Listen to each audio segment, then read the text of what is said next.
más de profundización de las características y las funciones celulares. La célula, como ustedes saben, es la unidad básica de la vida, entonces está compuesta por un citoplasma y un núcleo, ¿no? El citoplasma separa, aísla a la célula del medio interno, está separado, perdón, del medio interno, líquido intracelular y líquido extracelular, están separados por la membrana citoplasmática. Es una capa lipídica que tiene muchas características y muchas funciones esenciales para la vida de la célula. Además que el núcleo tiene su propia membrana, la membrana nuclear, la doble membrana, que está directamente conectada con el citoplasma y en especial con el retículo endoplasmático, con el misocondrial. Hay aproximadamente unos 100 millones de células en nuestro organismo. Una idea de la cantidad de células que tenemos, ¿no? Y estos 100 millones de células, desde luego, como hemos visto en la clase anterior, tienen funciones básicas que comparten, pero también tienen funciones específicas de acuerdo al órgano, al sistema al que pertenecen. Dentro de la célula, en el citoplasma, podemos encontrar el protoplasma. ¿Qué va a ser el protoplasma? Son las sustancias que componen el citoplasma, ¿no? Que están dentro de la célula. ¿Qué sustancias encontramos dentro de este protoplasma? El agua, que tiene una concentración de un 70-80% de la célula. Esta concentración puede variar, incluso podría ser más en algunas células y en otras menos, desde luego, porque no todas las células son iguales. Los adipocitos, por ejemplo, tienen menos concentración de agua, o los osteocitos también tienen menos concentración de agua. En cambio, un glóbulo rojo va a tener mayor concentración de agua, va a variar. Esta es concentración, un 70, 85, 90% puede estar en la concentración de agua. Nos muestra que las células básicamente están formadas por agua, por eso es que 2/3 del agua corporal están en estos 100 millones de células. También tenemos iones, potasio, fosfato, sulfatos, que son básicamente los iones intracelulares mayoritarios, aunque también tenemos pequeñas cantidades de sodio, de cloro, calcio, poca cantidad. El potasio es eminentemente intracelular, ¿no? El magnesio también es intracelular. El fosfato está en la célula, también muy abundante dentro de la célula. También podemos encontrar en la célula proteínas. Estas proteínas representan aproximadamente un 10 a 20% de la masa celular. Hay proteínas estructurales, proteínas funcionales. Vamos a hablar en detalle de estas proteínas estructurales y proteínas funcionales. Podemos decir que las estructurales forman parte de la estructura de la célula y las funcionales vienen a ser básicamente enzimas que participan de reacciones metabólicas que dan la función a la célula. Hay lípidos, un 2% de la masa celular, hay fosfolípidos, colesterol, triglicéridos, aunque estos lípidos, en especial los triglicéridos, van a rápidamente ser almacenados o también utilizados como ácidos grasos. Hay también hidratos de carbono, 1 al 6% de la masa celular, dentro de estos hidratos de carbono podemos encontrar tanto glucosa como glucógeno.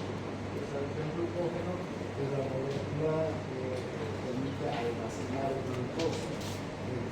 Todas las células poseen algo de glucosa como glucógeno. Ahora, hay también células como los hepatocitos o el músculo que tienen una capacidad mayor de almacenar glucógeno. El glucógeno hepático y el glucógeno muscular. Bien, aminoácidos también hay dentro de la célula. ¿Qué estructura tiene la célula? Además de todas estas sustancias que están disueltas en el agua, las que acabamos de hablar están básicamente disueltas en el agua, excepto unas proteínas estructurales. La célula está organizada en orgánulos intracelulares, organitos citoplasmáticos, organelas también se puede llamar. Estos son órganos, verdaderos órganos, que realizan funciones específicas para la célula, ¿no? Estas estructuras intracelulares son estructuras físicas porque están constituidas por una membrana y también por una matriz interna en la que vamos a encontrar una serie de sustancias parecidas a las del citoplasma. Entonces, como dentro de la célula hay otra estructura que tiene su propia membrana y dentro de esa estructura vamos a encontrar líquidos que se asemejan al líquido citoplasmático en algunos casos, pero que la principal característica de estos líquidos es que contienen enzimas que le dan la función al órgano. ¿Cuáles son estos órganos? La mitocondria, el aparato de Golgi, el retículo endoplasmico, los lisosomas. Hay unos órganos parecidos a los lisosomas, son los peroxisomas. Son importantes para las funciones de la célula, ¿no? Luego podríamos hablar de las estructuras membranosas que también están en la célula. Primero tenemos la membrana citoplasmática. La membrana citoplasmática es la estructura que va a aislar, que va a separar a la célula del medio interno. Esta membrana tiene muchas funciones, es una capa lipídica, que está formada por dos capas de fosfolípidos, además tiene proteínas que cumplen diversas funciones, son medios de transporte, medios de señalización, enzimas. Las proteínas tienen diferentes funciones de la membrana celular.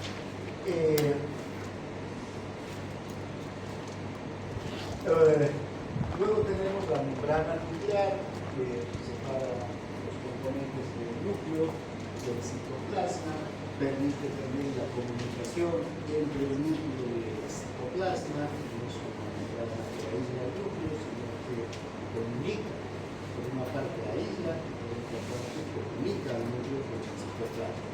Luego tenemos una membrana que tiene el retículo endoplasmico, membrana del aparato de Golgi, membrana de las mitocondrias, membrana de los lisosomas, y todas estas membranas son igual que la membrana citoplasmática desde el punto de vista estructural. Son capas lipídicas que también tienen estructuras proteicas que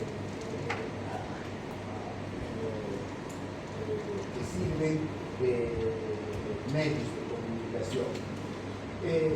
Cuando hablamos de que la membrana celular es una bicapa lipídica, entonces esta bicapa lipídica lo que hace es aislar a la célula del exterior, evita que se mezclen el líquido intracelular con el líquido extracelular. Ustedes saben que las grasas, los líquidos son insolubles en el agua, ¿verdad? Entonces, si yo tengo una barrera que está compuesta por lípidos, entonces el líquido intracelular y el líquido extracelular no van a poder entrar en contacto porque esto es una barrera aislante. El agua está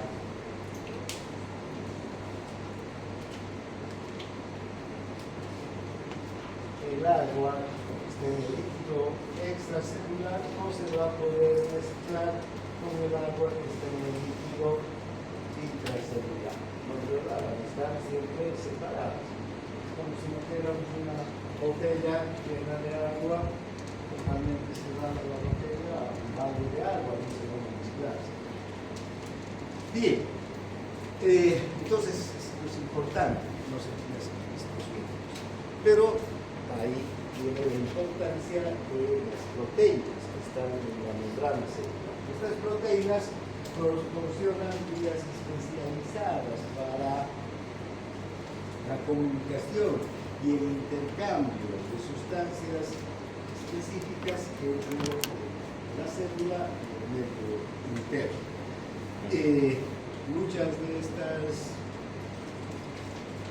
proteínas funcionan como canales, otras como medios de transporte que facilitan la entrada y salida de sustancias, otras funcionan como bombas activadas por el ATP, también llevan a entrar sustancias del interior hacia el exterior y del exterior hacia el interior. Entonces son medios de transporte especializados que tiene la célula.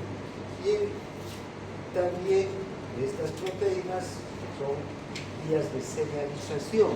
Muchas de estas proteínas ya no van a transportar un producto o una sustancia al interior de la célula, pero una hormona se une a estas proteínas y envía una señal a través de la proteína al interior de la célula. Y dentro de la célula se van a desencadenar una serie de reacciones bioquímicas que van a permitir que la célula hormonas, neurotransmisores, neuromoduladores utilizan este tipo de proteínas receptoras. Y finalmente hay enzimas específicas como la adenosincanasa, como la ribosiclasa, que también, una vez que son activadas, pueden producir reacciones bioquímicas dentro de la célula, cuando hay específico, para diversas funciones intracellulares. Bien. Es la membrana celular, la membrana plasmática, la membrana citoplasmática, plasmalema, tiene muchos nombres, esta membrana está cubierta. Cubre la célula, entonces es una estructura elástica muy fina, muy flexible, que también va a variar entre unas células y otras. En algunas células esta estructura es más flexible, es más elástica que otras es más rígida, ¿no? Pero en general tiene la capacidad de adecuarse a las necesidades físicas de la célula. La membrana tiene un grosor desde 7.5 a 10 nanómetros. Esta es una, digamos, un grosor realmente mínimo, ¿no? Y desde luego así tiene que ser, porque a través de esta membrana tienen que pasar iones, tienen que pasar moléculas de agua. Entonces, esa es la característica. Está formada por proteínas y por lípidos. Si ustedes observan aquí, en este dibujo tenemos la capa lipídica, estas son dos capas de fosfolípidos, este es un fosfolípido, otro fosfolípido, estos fosfolípidos forman capas, uno que da al líquido extracelular y la otra que da al líquido intracelular. Las cabezas de los fosfolípidos de las dos capas van a estar en contacto con el agua, estas cabezas con el agua del líquido intracelular y estas con el agua del líquido extracelular. Estas cabezas entonces son las que van a permitir la impermeabilidad a todas las sustancias hidrosolubles que tiene la membrana. Estas cabezas son hidrófobas, ¿no? ¿no? Rechazan al agua, entonces el agua no puede pasar. Por otro lado están estas colas, las colas de los fosfolípidos que van al interior de la membrana. También estas colas de fosfolípidos forman una estructura que evita que el agua o las sustancias hidrosolubles en general pasen a través de la membrana. También hay otros lípidos como el colesterol, aquí moléculas de colesterol que van a también formar parte de la porción interna de la membrana citoplasmática. Las proteínas, entonces son estas proteínas, tenemos una, aquí tenemos otra, esta es una proteína integral, esta es un neurotransmisor, podemos tener proteínas como esta que son enzimas que funcionan activando mecanismos bioquímicos intracelulares, entonces son proteínas, dentro de las proteínas que podemos ver que atraviesan toda la membrana, son proteínas, estructuras transmembrana, otras que están unidas a la parte interna de la membrana, generalmente las enzimas están unidas a la parte interna de la membrana, ¿no?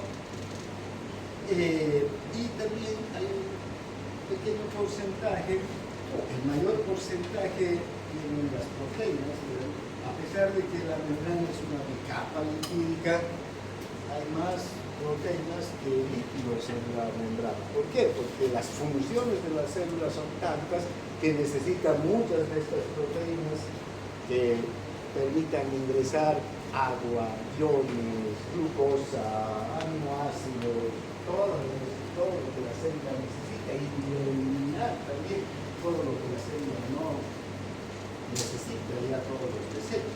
Además, tienen que recibir muchas señales de neurotransmisores, de hormonas, diversas hormonas que van a actuar sobre una célula. Entonces, hay muchas proteínas estructurales y funcionales dentro de la membrana. Y finalmente tenemos los hidratos de carbono que están en una pequeña cantidad pero que cumplen una función importante. En especial forman lo que se conoce como el grupo cáliz, que está en la parte exterior de la membrana. Este grupo cáliz se ocupa de permitir que haya una, digamos, adhesión entre células vecinas, además también permite que haya una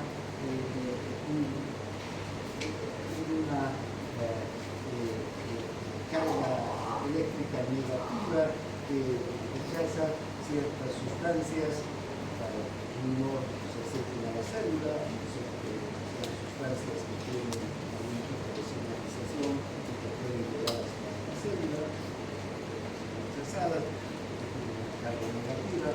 Por otro lado, también puede guiar a neurotransmisores, a hormonas, hasta el sitio de unión con sus receptores. Tiene muchas funciones, el grupo cáliz que está en la membrana celular, ¿no?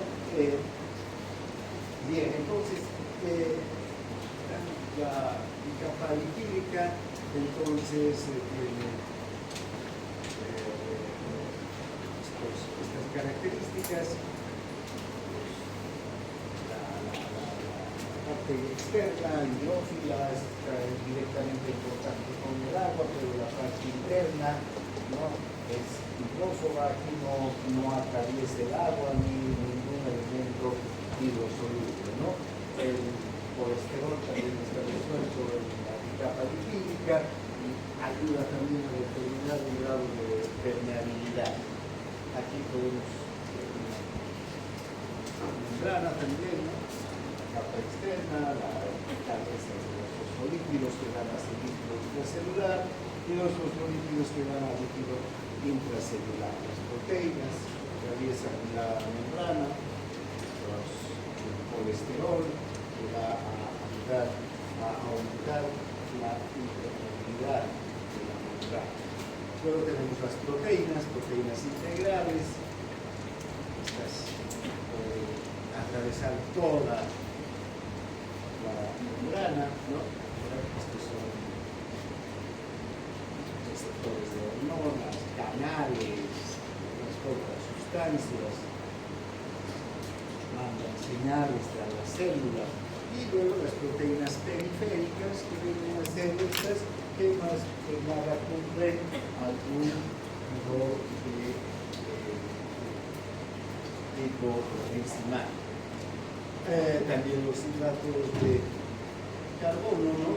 Que con proteínas o glicolípidos forman los glucocáliz, ya les decía, las funciones tienen carga negativa, porque la carga negativa facilita que la célula no tenga contacto con radicales libres o otras sustancias que podrían dañar a la célula a la sustancia.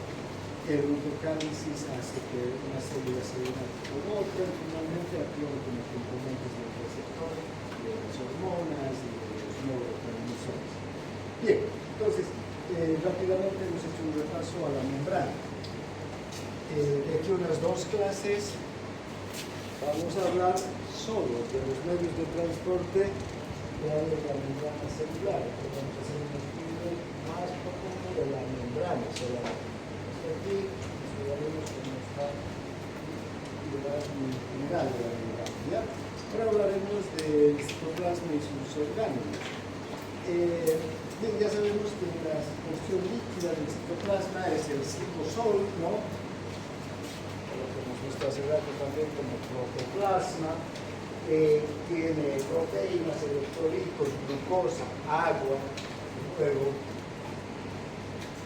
además de todas estas proteínas,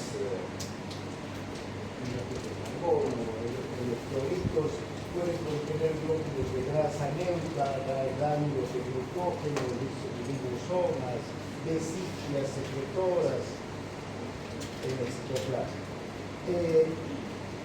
Ya cuando hablamos de los orgánulos, de las organelas, tenemos el retículo endoplásmico, el aparato de Golgi, las mitocondrias, los lisosomas y los peroxisomas. Estas son las principales estructuras citoplasmáticas. Vamos a ir viendo que algunas células tienen todas estas estructuras, otras células pueden tener algunas y otras no, y en algunas otras células uno de estos orgánulos, una de estas estructuras está más desarrollada que las otras. Esto se debe a las diferentes funciones que tiene una célula, ¿no? Por ejemplo, una neurona tiene muchísimas mitocondrias, mucho más mitocondrias que un condrocito, por ejemplo.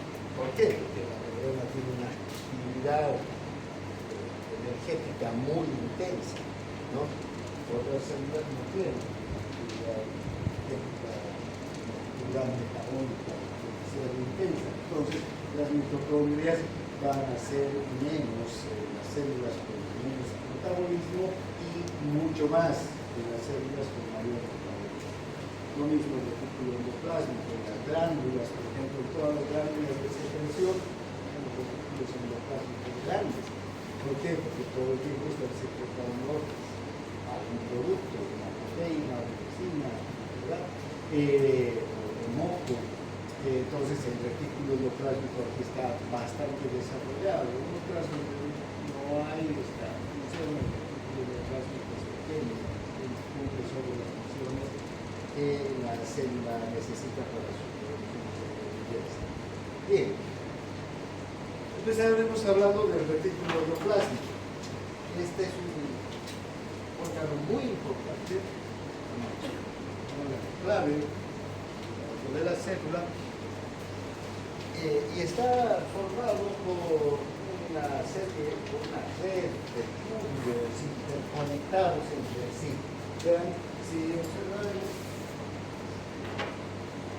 este gráfico es un tubo, ¿no? Es un tubo, esto es otro tubo, esto es otro tubo, otro. Entonces son túbulos, la red de túbulos que están interconectados entre sí. El retículo endoplasmático tiene una membrana. Esta membrana es exactamente igual a la membrana endoplasmática que hablar. Tiene una capa lipídica, fosfolípidos, proteínas, ¿no? Y en el interior del retículo hay solución, ¿no? Hay líquido, se conoce como la matriz endoplasmática.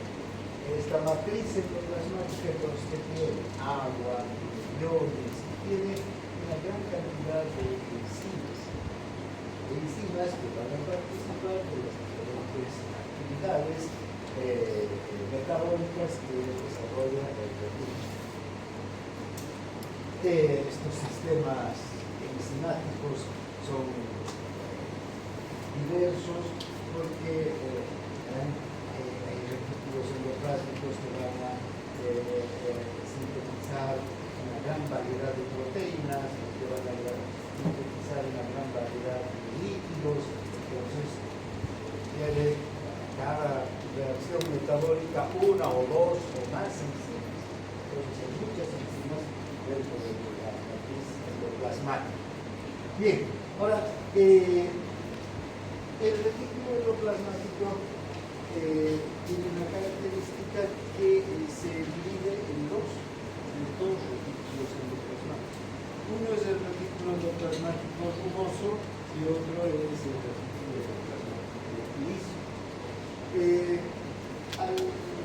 Los primeros microscopistas, y esto han debido ustedes seguramente ver en histología, se han hablado en la historia de la histología, cómo se ha descubierto la sangre, los organismos, etc. Pero los primeros microscopistas observaron esta estructura y la individualizaron y vieron que una parte de este retículo tenía un aspecto a ropa arrugada.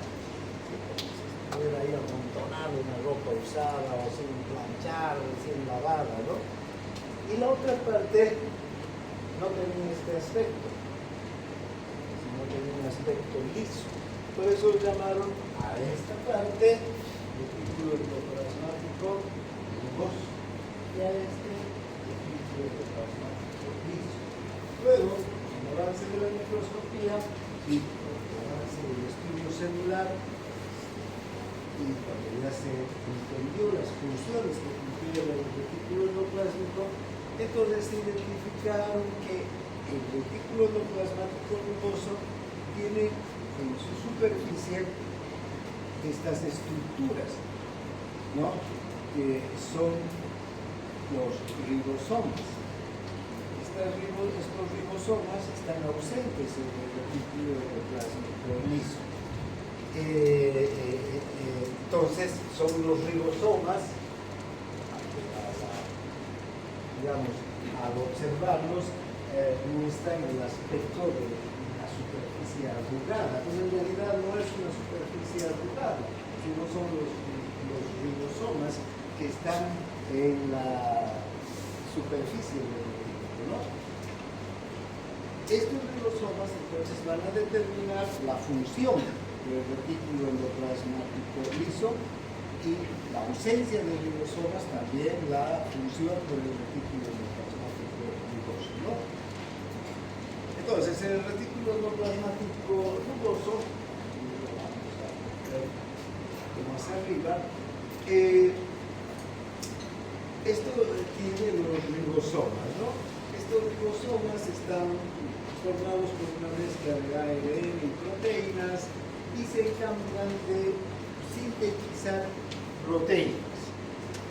Mañana vamos a estudiar cómo se forman los ribosomas en el núcleo, como estos ribosomas se transportan por unidades, la unidad 50S, 70S, son dos unidades, son transportadas separadamente desde el núcleo hasta el retículo endoplasmico y ahí recién se ensamblan y son los que van a determinar la síntesis de proteínas.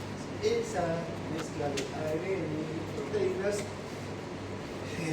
es determinante para que cada ribosoma sintetice un tipo de proteína en particular. Ese ARN entonces es ARN ribosómico. Transferencia, mensajero, el ribosómico, ¿no? Todo esto, eso es lo que tienen los ribosomas. Y su función principal es sintetizar proteínas.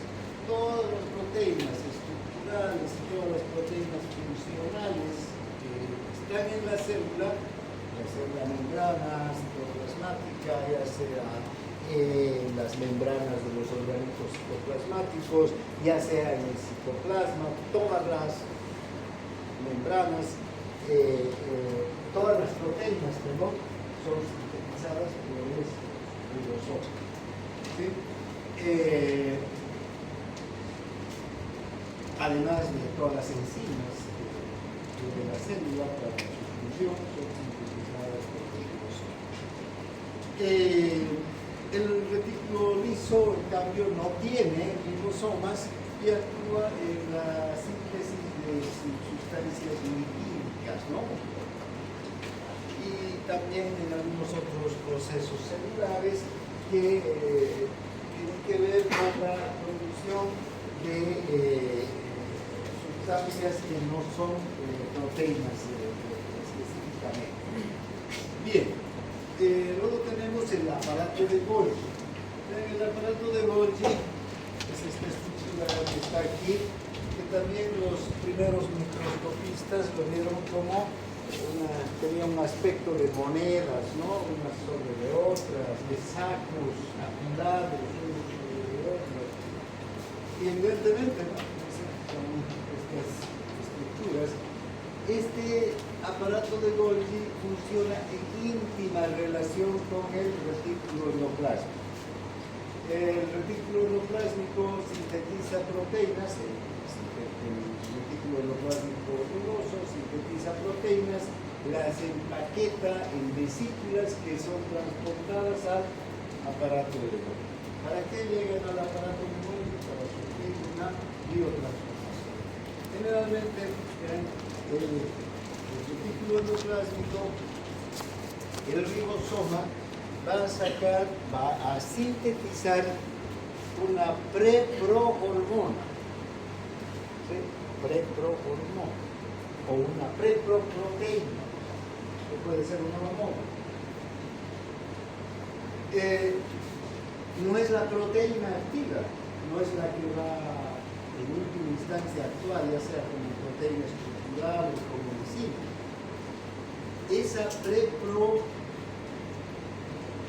preproteína va a ir hacia la matriz endoplasmática. Y en la matriz endoplasmática, hace un momento hemos dicho, hay una serie de sistemas enzimáticos, ¿no? Esos sistemas enzimáticos van a hacer que se rompan las cadenas de aminoácidos de esa proteína, tengamos una cadena más pequeña y se va a tener una proteína, que todavía no es la proteína definitiva, que no es la proteína estructural ni la enzima definitiva. Esa proteína va a ser empaquetada en estas vesículas. Entonces estas vesículas llevan la proteína hacia el aparato de Golgi. Y el aparato de Golgi, a su vez, tiene sus propios sistemas enzimáticos que van a hacer que esa proteína sea más chica todavía. Entonces estas enzimas van a romper los enlaces, van a hacer una cadena polipeptídica más pequeña y vamos a tener recién la proteína definitiva, la proteína activa. Si es una hormona, la hormona activa. Si es una enzima, la enzima activa. Si es una proteína estructural, la proteína estructural lista para ser utilizada. ¿Cómo las proteínas pasan por varias etapas en su proceso de formación? Esto tiene mucho que ver con la, digamos, calidad del producto final, porque la proteína es una cadena de aminoácidos. Esta cadena de aminoácidos puede tener una función dependiendo de si hay uno o dos aminoácidos diferentes. Fíjense en la cadena. Si una cadena tiene una estructura formada por adenina, guanina, de los aminoácidos, fenilalanina, triptófano y arginina, ¿sí? Si hay fenilalanina, triptófano y metionina, la función va a ser totalmente diferente. Y en cadenas polipeptídicas grandes, un solo aminoácido que varíe va a hacer que la función cambie o que la proteína no tenga función. ¿Sí? Entonces tiene que ser exactamente como se ha diseñado donde en el ADN, que es el que manda el código genético para las síntesis de proteínas. Entonces va pasando por cosas. Entonces, hasta que la proteína está lista para empaquetarse, y una vez que ya está lista para empaquetarse, el aparato de Golgi lo empaqueta en otras vesículas, que son ya las vesículas secretoras, ¿no? Vesículas de Golgi también pueden llamarse. ¿Para qué? Para enviar la proteína o los lípidos o la sustancia que haya sido sintetizada a que cumpla una función, ya sea dentro de la célula o fuera de la célula. Por exocitosis, estas vesículas se liberan hacia el exterior de la célula y van a cumplir alguna función. Bien, eso es lo que hace el aparato de Golgi, tiene una función primordial, porque sin aparato de Golgi no podríamos tener la proteína final, la proteína activa, ¿no? Que se requiere para su función. Luego tenemos los lisosomas. Este es un aparato digestivo intracelular, son vesículas, están íntimamente ligados al aparato de Golgi, estos lisosomas. ¿Por qué? Porque todas las proteínas que en última instancia el aparato de Golgi ya ha empaquetado, lo he dicho hace un momento, que estas vesículas van a ir a algún lugar de la célula para cumplir una función. Si estas vesículas tienen enzimas digestivas, proteasas, fibrolasas, lipasas, van a ir hacia dónde? Hacia los lisosomas. Entonces, todas estas vesículas con enzimas digestivas se dirigen hacia los lisosomas. Son pequeñas vesículas estas, pero muy llenas de enzimas. Un diámetro de 250 a 750 nanómetros. Tienen también su propia capa lipídica, otro granito citoplasmático como cualquier otro. Tiene gránulos de 5 o 8 nanómetros que son agrupados de proteínas que contienen las enzimas digestivas de la célula. Entonces, dentro del propio lisosoma hay agrupaciones, digamos, de gránulos, que son vesículas más pequeñas, que van a contener las enzimas digestivas. Todas estas enzimas digestivas son capaces de, por ejemplo, digerir digerir a proteínas, digerir a los lípidos, digerir a los hidratos de carbono. ¿Dónde podemos observar este tipo de acción digestiva? En los macrófagos y los neutrófilos. Cuando un macrófago fagocita una bacteria, esa bacteria que hace la envuelve en un fagosoma, en una vesícula digestiva, y ahí los lisosomas envían todas las enzimas que tienen y digieren a la bacteria hasta convertirla en sustancias básicas, ¿no? Aminoácidos, glucosa, lípidos, y lo que nos sirve empaquetan en otra vesícula.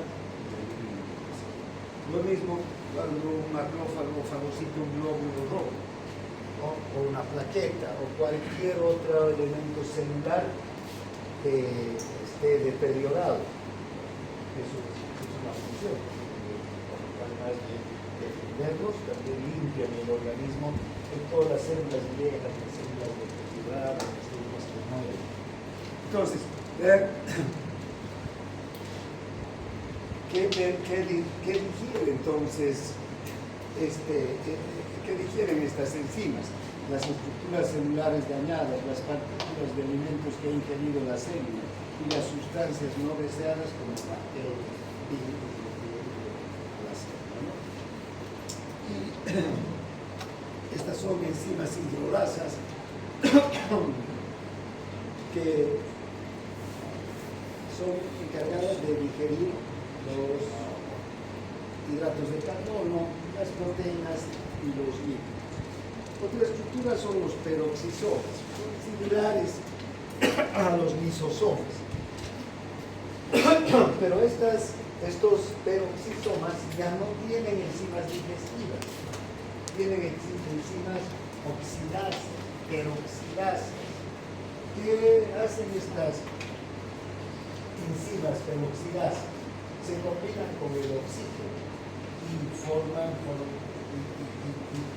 lo que hacen es formar moléculas de peróxido que son altamente reactivas, ¿sí? Y estos peróxidos producen el agua oxigenada.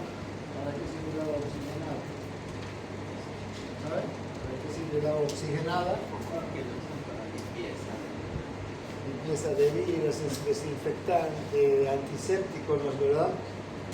Entonces, lo que ellos hacen es cuando forman peróxido de hidrógeno, forman agua oxigenada, que es altamente tóxica para las bacterias, para los virus. Entonces, ¿para qué sirven estas peroxidadas? Para matar bacterias, para matar virus, para matar organismos intracelulares dentro de esa. Todos son un medio de defensa de las células.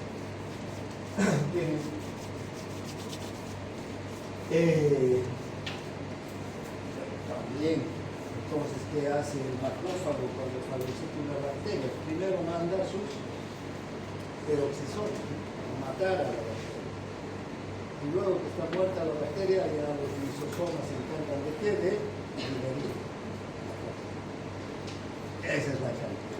Luego hay vesículas secretoras dentro de la célula que ya no son ni lisosomas ni peroxisomas, sino son estas vesículas que eran partir del aparato de Golgi y que contienen una serie de enzimas o proteínas o vacuolas con lípidos, todas las sustancias que vayan a servir a la célula o que vayan a ser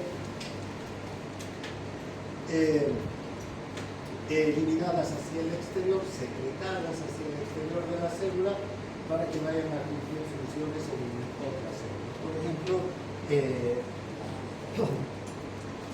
célula beta de los islotes de Langerhans, ¿qué es lo que hacen? Primero sintetizan a la insulina, primero la proinsulina, luego insulina y luego la insulina, su vesícula secretora, llega hasta la membrana celular de la célula y luego por exocitosis es liberada hacia el exterior. ¿Y dónde va la insulina? Las células del organismo donde es útil, ¿verdad? A través del Entonces, estas vesículas secretoras cumplen esa función, son liberadas desde el aparato de Golgi. Luego tenemos las mitocondrias, se dice que son los centros neurálgicos de la célula. ¿Por qué este término neurálgico? Porque son esenciales, porque son células, estructuras que van a proveer de energía a la célula. Si la célula no tiene energía, no puede funcionar.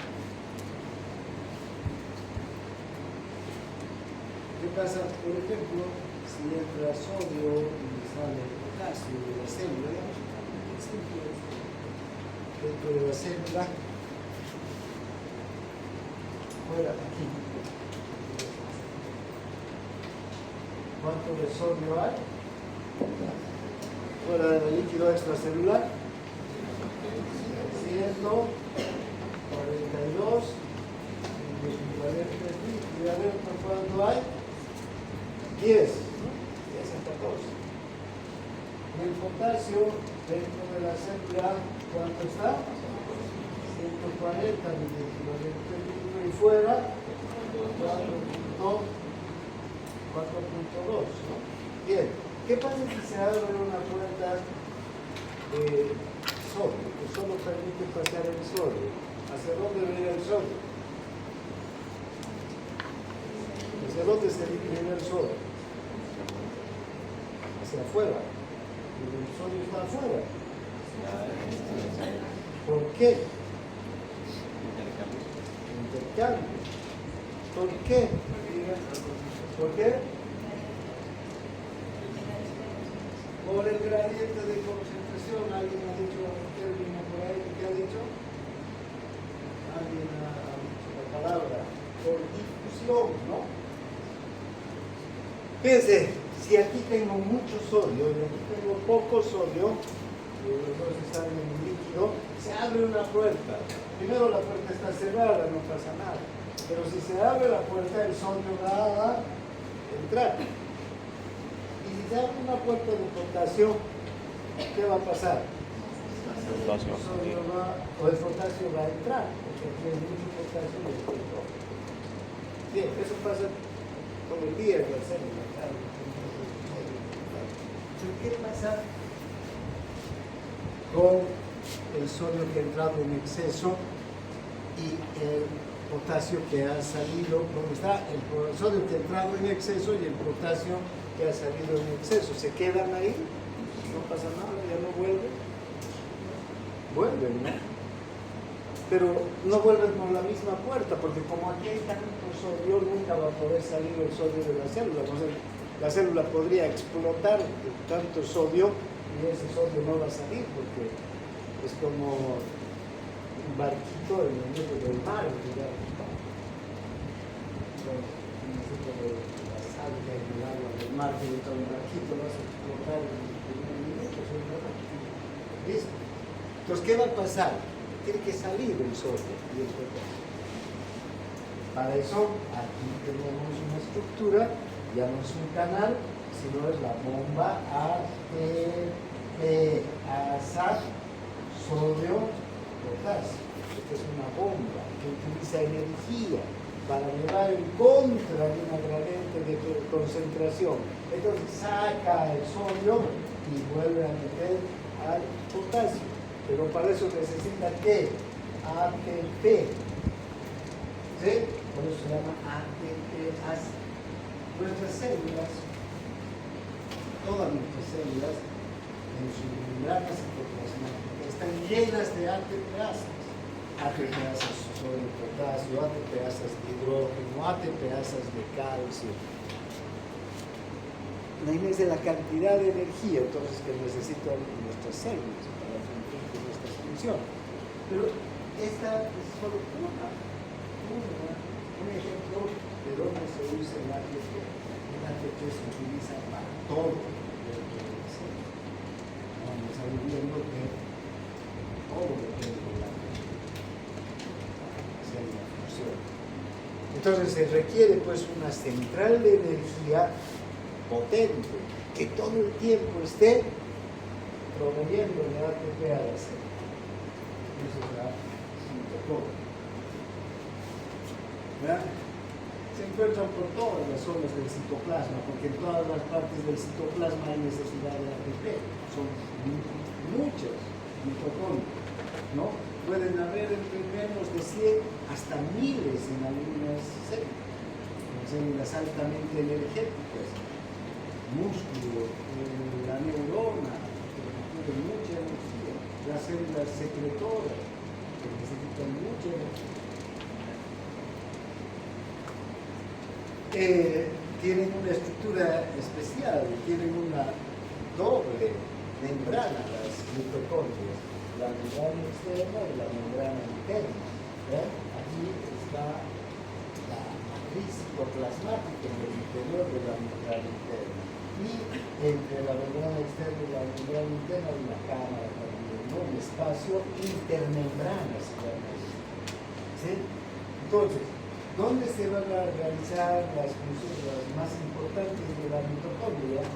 En la matriz. Aquí están las enzimas, esas enzimas que van a producir a partir del oxígeno y los nutrientes al ATP, ¿no? Ahí la cavidad interna está llena de enzimas oxidativas.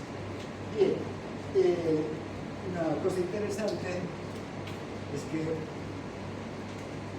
las mitocondrias tienen su propio ADN, ¿sí? Que se llama ADN mitocondrial. Esto ha llevado a especulaciones teóricas respecto a eso, digamos, que en el núcleo hay un ADN y en la mitocondria hay otro ADN. ¿Para qué sirve el ADN mitocondrial y el ADN nuclear? ¿Por qué están ahí? Se cree que en el mar primitivo, cuando las primeras células empezaron a formarse, había unas células grandes, pero que eran incapaces de producir energía. En realidad, la poca energía que producían era a partir de la glucólisis, ya tenían sistemas enzimáticos como para obtener energía de la glucólisis, pero la glucólisis apenas aporta 4 ATP, de los cuales 2 se utilizan la propia glucólisis, que es mínimo, ¿no? Esto no es muy poco. Otras células vivían de la energía del sol, entonces durante la noche las células vivían este estado de formación inicial de la vida. Entonces, además de estas células grandes, aparecieron unas células muy pequeñas, altamente energéticas, que tenían la capacidad de producir su propia energía, mucho ATP. ¿Sí? Pero a estas células les costaba conseguir nutrientes, a las células grandes les resultaba más fácil, pero a estas otras les resultaba más difícil conseguir nutrientes.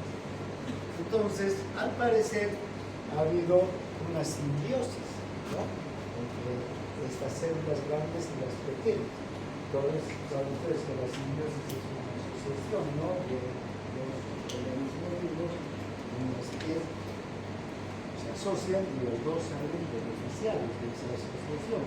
Entonces, la mitocondria, con sus propias características, es capaz de producir ATP siempre y cuando la célula grande le provea los nutrientes necesarios, ¿no? Al parecer, podría ser esta la razón por que la mitocondria tiene su propia ADN, es una célula diferente dentro de otras células.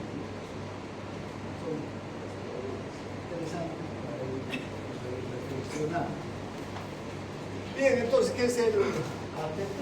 ¿No? Es la energía liberada que se usa para formar el fosfato de la adenosina, un compuesto muy energético, ¿no? ATP, 3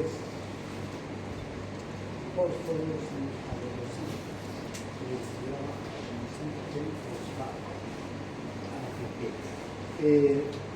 Se forma dentro de la mitocondria, luego se la transporta hacia afuera y se utiliza en todas las acciones que la célula necesita.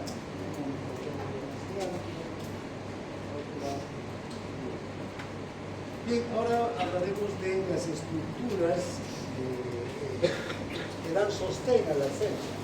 Entonces, son compuestos por filamentos, túbulos y microtúbulos, ¿no? Son fibras en realidad, filamentos, colágeno, ¿no? Actina, miosina, proteínas contráctiles, proteínas de sostén. ¿Qué hacen estas estructuras? Dan forma a la célula, ¿no? Y proveen un sostén para que la célula no se aplaste, ¿no? Y tenga una forma determinada. Esta forma obviamente va a estar en relación con su función también. Vean los filamentos, vamos a ver las percusoras que polimerizan en filamentos pequeños. Actina, que está en el citoplasma, la actina es una proteína contráctil que está en los músculos, ¿verdad? Pero todas las células tienen actina y miosina también, igual que el músculo. Forman soportes elásticos para que las membranas celulares sean elásticas, cambien de forma, sea flexible. Luego, los microtúbulos y los microtúbulos tienen filamentos especiales, polímeros de tubulina, que forman como canituecas, digamos, ¿sí? Polímeros de tubulina, y que sirven para construir estructuras celulares mucho más fuertes, ya no elásticas, sino estructuras fuertes que le van a dar forma a la célula. Por eso se dice actúan como el citoesqueleto de la célula. Estos túbulos y microtúbulos son como nuestros huesos. ¿Eh? Nosotros somos humanos y tenemos un esqueleto de humano, ¿no? Nuestros huesos le dan forma a nuestro cuerpo. En cambio, el perro tiene su propio esqueleto, ¿no? Que le dan forma al esqueleto o al perro, ¿no? Le dan sostén a sus órganos, etc. Entonces, es igual. Entonces, cada célula tiene túbulos, microtúbulos que le van a dar su característica especial de glóbulo rojo, de célula epitelial, de neurona, de miocitos, ¿sí? Cada célula tiene su propia forma de estructura. Bien, finalmente hablaremos del núcleo. El núcleo, entonces, es el centro de control de la célula, que está también ocupando el mejor lugar dentro de la célula. La parte central donde comanda todo, ¿no? Controla todo el núcleo. ¿Por qué controla todo el núcleo? Porque tiene los genes. ¿Qué son los genes? Son las estructuras que van a determinar las características de la célula, las características de la función celular, y a través de qué van a determinar las características de la función celular, a través de las proteínas celulares. Cada célula entonces tiene escrito en los genes, el código genético, ADN, las proteínas que sus ribosomas van a sintetizar. Entonces, una célula, es decir, una célula beta de los islotes de Langerhans va a tener en su código genético, ¿sí?, escrito el tipo tipo de proteínas que va a sintetizar. ¿Qué proteína importante se encuentra en las células beta de Langerhans? La insulina. Entonces, en el código genético de estas células está el código de la insulina. En cambio, en la hormona tiroides, en la glándula tiroides, en las células humoides de la glándula tiroides, el código genético va a ser diferente. Aunque seguro que también van a sintetizar proteínas similares, ¿no es verdad? Seguimos otras cosas que les sirven para su vida cotidiana. Pero la insulina está en el código genético de las células betas del árbol. O la tripsina, la trimipsina, la carboxilipeptidasa, son enzimas que producen los ácidos pancreáticos. Entonces, ¿dónde va a estar el código genético para la síntesis de esas enzimas? Están las células, los ácidos pancreáticos. Entonces, por eso es que determinan las características de las proteínas. Entonces, ¿qué van a hacer? Van a determinar la función celular. ¿Sí? ¿Cuáles son las funciones que va a cumplir la célula? Imagínense la cantidad de proteínas que tiene una célula, ¿no? Entonces, dentro de una célula, el código genético tiene más de 30.000, ¿no?, palabras codificadas para la síntesis de proteínas.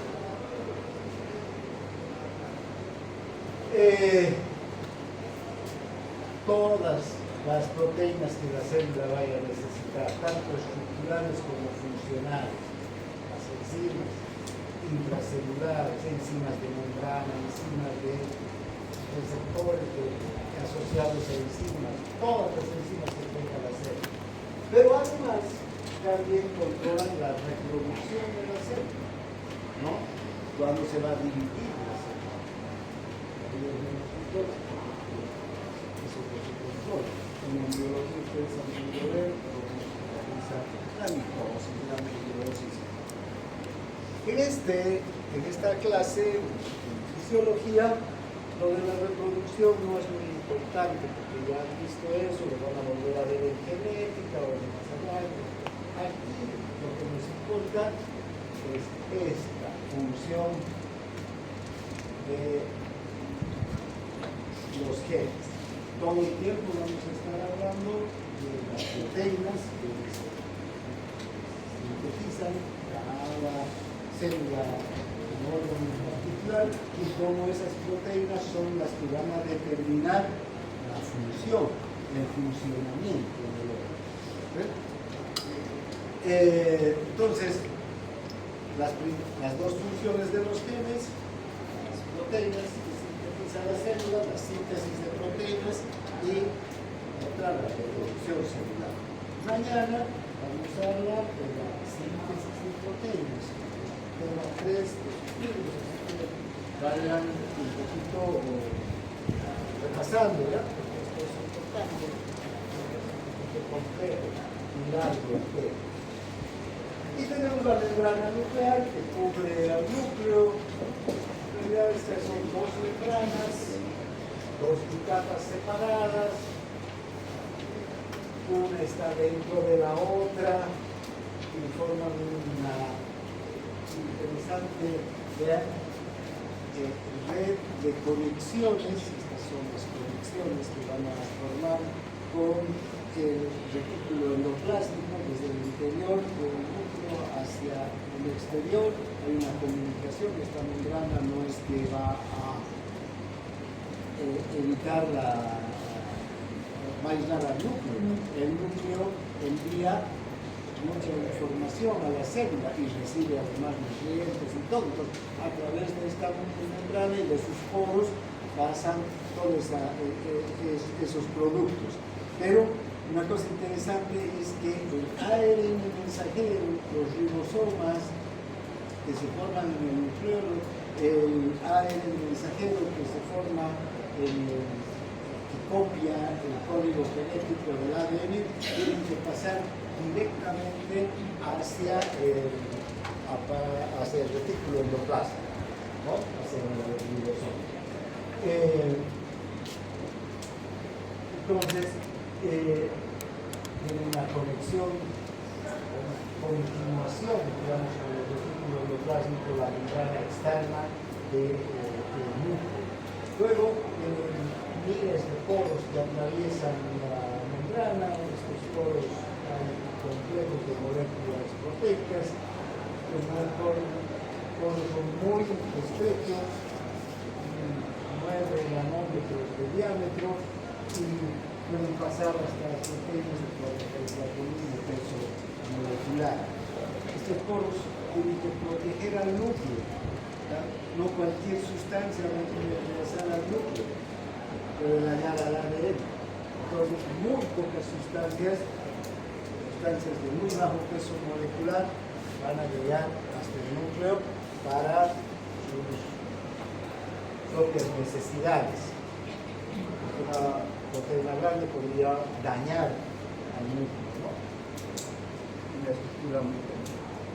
Bien, entonces, ¿qué son los nucleolos? Estos nucleolos participan en la formación y la síntesis de los ribosomas. Los ribosomas son estas estructuras donde se van a sintetizar, donde se van a fabricar las proteínas. Para nosotros las proteínas son una de las estructuras más importantes. ¿Sí? Ahora, en el nucleolo hay una gran acumulación de cantidades de ARN y proteínas. Este ARN es el ARN ribosómico que va a formar parte de los ribosomas, ¿no? Este nucleolo puede aumentar de tamaño cuando se está sintetizando activamente proteínas. Entonces, las células que todo el tiempo están sintetizando proteínas, las células glandulares, por ejemplo, tienen nucleolos grandes, ¿no? Porque hay ahí una actividad de síntesis de proteínas muy intensa. Ahora, vean la formación tanto de los nucleolos como de los ribosomas comienza en el núcleo. Y en realidad el ribosoma se forma en el núcleo, aunque está en el retículo endoplasmático, pero el ribosoma se va a formar primero con subunidades a nivel del núcleo, ¿no? Los genes específicos de ADN de los ribosomas van a ayudar a la síntesis de ARN. Este ARN ribosómico va a acumularse en los nucleolos y luego se va a transportar a través de los poros hacia el citoplasma. Y ya en el citoplasma se van a utilizar para ensamblar los ribosomas maduros. Y los ribosomas, ¿desde dónde se transportan también? Desde los nucleolos. Los ribosomas son acúmulos de ARN y proteínas, como hemos visto en un momento, que van a salir desde el nucleolo, se van a dirigir hacia el citoplasma a través de estos poros que comunican directamente el núcleo con el retículo endoplasmático rugoso, y ahí se van a montar los ribosomas que van a estar listos para la síntesis de proteínas. Bien, ¿cuáles son los sistemas funcionales de la célula? La célula entonces se tiene que comunicar permanentemente con el exterior, recibir productos, enviar productos, recibir sustancias nutritivas, sacar desechos u otros productos que sirvan en otras células, en otros tejidos. Tiene que recibir señales desde el exterior para activar su maquinaria metabólica. Entonces, vean, todos estos mecanismos necesitan medios de transporte, ¿verdad? Sistemas funcionales a nivel de la membrana celular. Y aquí tenemos dos tipos de medios de transporte, la difusión y el transporte activo. ¿Qué es la difusión? No es nada más que el movimiento aleatorio de partículas que se mueven por su propia energía cinética, chocan entre sí, ¿no es verdad? Y que pueden dirigirse de un lugar de mayor concentración a uno de menor concentración, ¿no? Que pasan a través de los poros de la membrana o a través de canales, ¿no? Estas sustancias que van moviéndose por su propia energía cinética. Chocan entre sí, toda la energía cinética está en todos los propios de la naturaleza. En el agua las moléculas están chocando entre sí, chocando en las paredes del recipiente, y cuanto más concentración de partículas hay, los choques son más frecuentes y el movimiento es más intenso. Cuanto menos partículas hay, los choques son menos frecuentes y el movimiento es menos intenso, ¿no? Entonces, es así. Luego estamos con el transporte activo. Antes, la difusión no necesita de ninguna energía adicional, más que la energía cinética. El movimiento de la propia partícula que choca con otra y que ese choque la vuelve a impulsar. Cuanto más choca, más se mueve, ¿verdad? Menos choca, menos se va a mover. En cambio, el transporte activo, es decir, es un movimiento de sustancias a través de la membrana, pero este transporte necesita una energía adicional. Esa energía adicional mayoritariamente es la del ATP. Puede ser también hay otra molécula parecida al ATP, que es el TTP, que también participa en estos movimientos. Y finalmente está la ingestión de las sustancias, ¿no? Que puede ser endocitosis, la endocitosis, ¿no? Primero, ingestión. Ingresan las partículas al interior de la célula. Aquí ya no hay difusión ni transporte activo, sino hay pinocitosis y fagocitosis. ¿Qué quiere decir? Que la célula, la sustancia se une a la membrana, una vez que atrapa a la sustancia a través de proteínas que la sujetan, la membrana lanza pseudóporos hacia el exterior, atrapa la sustancia, crea una vesícula y metaboliza, ¿no? La otra, la pinocitosis es exactamente igual que la fagocitosis, solo que la pinocitosis son vesículas o sustancias más líquidas las que van a ser atrapadas. En cambio, la fagocitosis fuera. Por ejemplo, un macrófago, que es lo que hace la fagocitosis o la endocitosis, y este es el macrófago.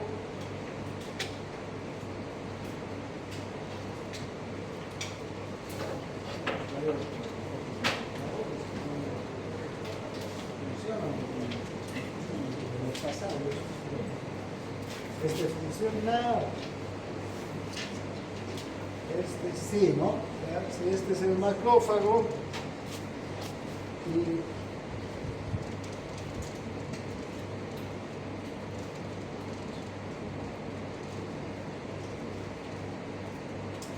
y esta es la partícula que va a fagocitar. ¿Qué hace este macrófago?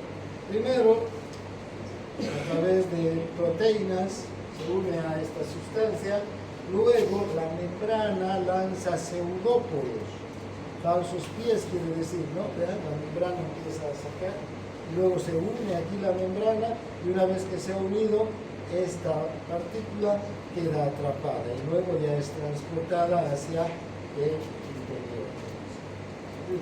No es una forma de, digamos, ingresar partículas al interior, cuando las partículas son grandes. La difusión, el transporte activo, se realiza en partículas muy pequeñas, ¿sí? Iones, moléculas pequeñas como la glucosa. En cambio, una bacteria entera ya es una cosa mucho más grande, pues tiene que ser por endocitosis. Y el otro mecanismo es la exocitosis, que hace que las células también desde el interior puedan eliminar o secretar vesículas hacia el exterior. Sustancias como hormonas, neurotransmisores, enzimas pueden ser eliminadas o secretadas por la célula hacia el exterior. Bien, entonces aquí quedamos hoy día. Mañana vamos a hablar de la síntesis de proteínas. Más todavía. Hasta aquí es...